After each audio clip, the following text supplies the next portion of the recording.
प्रिय श्रोताओं, एक बार फिर से स्वागत है आपका हमारे YouTube channel life time okay में। आज फिर से हम आपके सामने एक कथा लेकर हाजिर हैं। तो चलिए स्टार्ट करते हैं कथा। एक बार नारद मुनि जी ने भगवान विष्णु जी से पूछा, हे भगवान, आपका इस समय सबसे प्रिय भगत कौन है? अब विष्णु तो भगवान है, सो झट से समझ गए अपने भक्त नारद मुनि की बात और मुस्कुरा कर बोलने लगे, मेरा सबसे प्रिय भगत पृथ्वी पर उस गांव का एक मामूली किसान है। यह सुनकर नारद मुनि जी थोड़ा निराश हुए और फिर से एक प्रश्न किया, हे भगवान, आपका बड़ा भगत तो मैं हूँ, तो फिर सबसे प्रिय क्यों नहीं?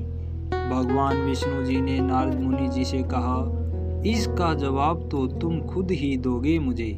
जाओ, एक दिन उसके घर पर रहो और फिर सारी बात मुझे बताना। नारद मुनि जी सुबह सवेरे अंधेरे उस किसान के घर पहुंच गए।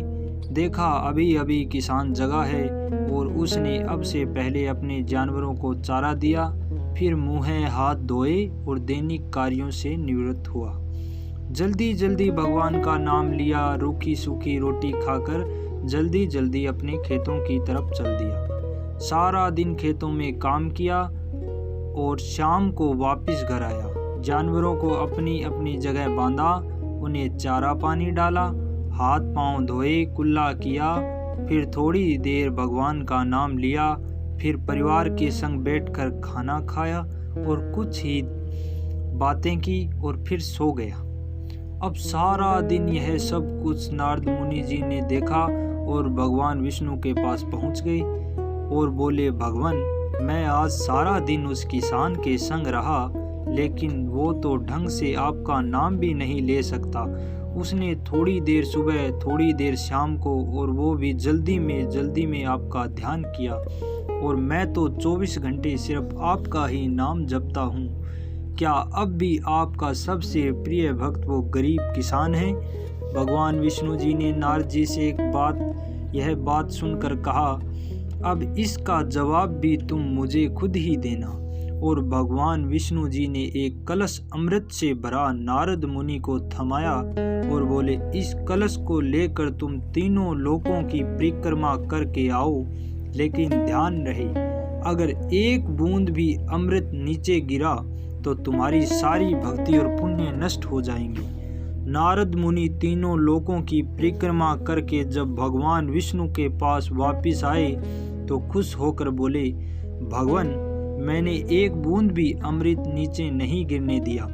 विष्णु भगवान ने पूछा, और इस दौरान तुमने मेरा नाम कितनी बार लिया, मेरा स्मरण कितनी बार किया?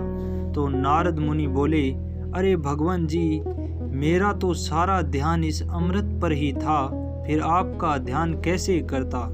भगवान विष्णु जी ने कहा, हे नारद, देखो, उस किसान को वो अपना कर्म करते हुए भी नियमित रूप से मेरा स्मरण करता है, क्योंकि जो अपना कर्म करते हुए भी मेरा जाप करे वो ही मेरा सबसे प्रिय भक्त है। तुम तो सारा दिन खाली बैठे ही जप करते हो, और जब तुम्हें कर्म दिया तो मेरे लिए तुम्हारे पास समय ही नहीं था। तो नारद मुनि सब समझ गए और भगवान के चरण पकड़कर बोले, हे भगवान, आपने मेरा अहंकार तोड़ दिया, आप धन्य हैं, आप धन्य हैं। कैसी लगी प्रिय श्रोताओं आपको ये कथा? कमेंट कर जरूर हमें बताएं, और अभी तक अगर आपने हमारे YouTube चैनल को सब्सक्राइब नहीं किया तो सब्सक्राइब करके बेल आइकन प्रेस कर लीजिए। धन्यवाद।